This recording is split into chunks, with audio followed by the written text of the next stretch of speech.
Hey, shalom, shalom. Hey, first and foremost, I'd like to start off by giving all praises, honor, and glory unto Yahweh, Ba'ashem, Yahweh Shai, Ba'ashem, Kakadash. I want to give double honors to the apostles and elders of Great Millstone, who do well. Peace and blessings to the house that they be let. All right.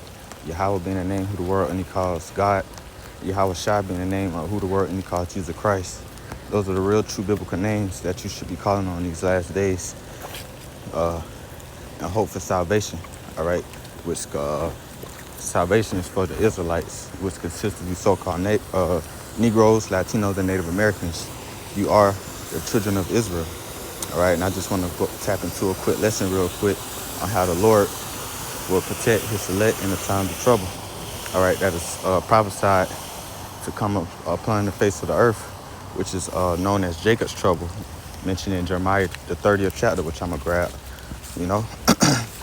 So this is Job chapter 5, verse 19. It says, he shall deliver thee in six troubles. Yeah.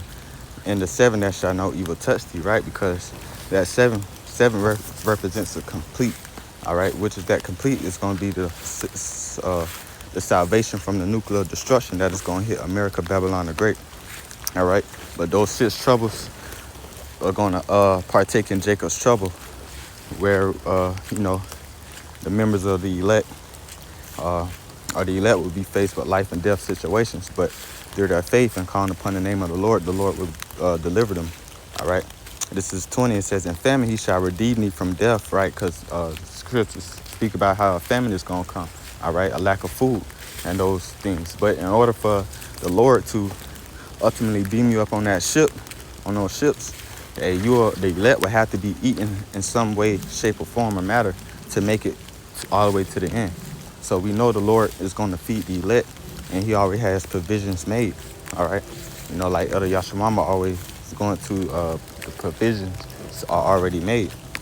Verse 20 says, thou shalt be hid from the scourge of the tongue, neither shalt thou be afraid of destruction when it's coming, right? Because, although, the elect may have a sense of, fear about the judgment that's taking place, but ultimately the Lord told us to fear not, because, the death and destruction, the famine, all these things were created for the wicked. But the righteous, the Lord has provisions already made for them. It says, at destruction and famine thou shalt laugh, right? At destruction and famine, they're going to laugh. So you have to have abundance of, your daily necessities in those times, to where the Lord could preserve you to the end, to where you finally get beamed up. It says, for thou shalt be in league with the stones of the field, and the beasts of the field shall be at peace with thee, right? Because that remind me of the movie I Am Legend, when Will Smith was in basically Times Square, and it was like completely desolate, and then a lion passed and just looked at him and just kept it pushing. That's the Lord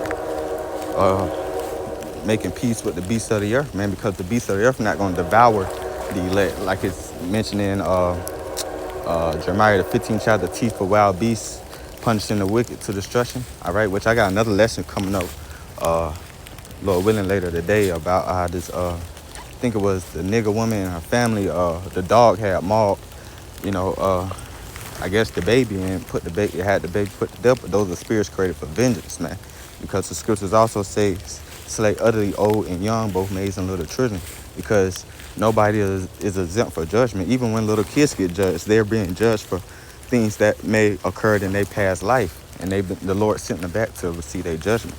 All right. It said, and thou shalt know that thy tabernacle shall be in peace, and thou shalt rain. And thou shalt know that thy tabernacle shall be in peace, and thou shalt visit thy habitation and shall not sin. Thou shalt know also thy seed shall be great, and thine offspring as the grass of the earth. Thou shalt come to the grave and full of age, like as stock of corn cometh in a little season. Lo, this we have searched it, so it is. Hear it and know it that it is good. So the Lord is going to, take care of his elect. All right. So this is Jeremiah chapter 30, verse 7. It said, at last, for that day is great, so that none is like it. It's even the time of Jacob's trouble, but he shall be saved out of it. Who is that he? That he is talking about the remnant, the elect. All right. This is Isaiah chapter 10, verse 20. It reads, it says, "It shall come to pass in that day that the remnant of Israel and such are escaped of the house of Jacob shall no more stay upon him that smote them." Who is him that smote us? The so-called white man, because he's the one that's currently in power. He's the man that set up these different obstacles to where Jake make Jake life hard. All right, that's the one who smote us. The ones who had us in hardcore captivity. All right, Esau, Edom. All right. So they ain't gonna be able to stay upon him no more, because once the system is crashing, they implement they MOTB, which is the RFID microchip. You know, hey, we know then that our faith gonna have to totally rely on Yahweh Shem Yahushua in those days, man. All right, it says, "But shall stay upon the Lord, the Holy One of Israel, in truth. The remnant shall return, even the remnant of Jacob, unto the mighty power.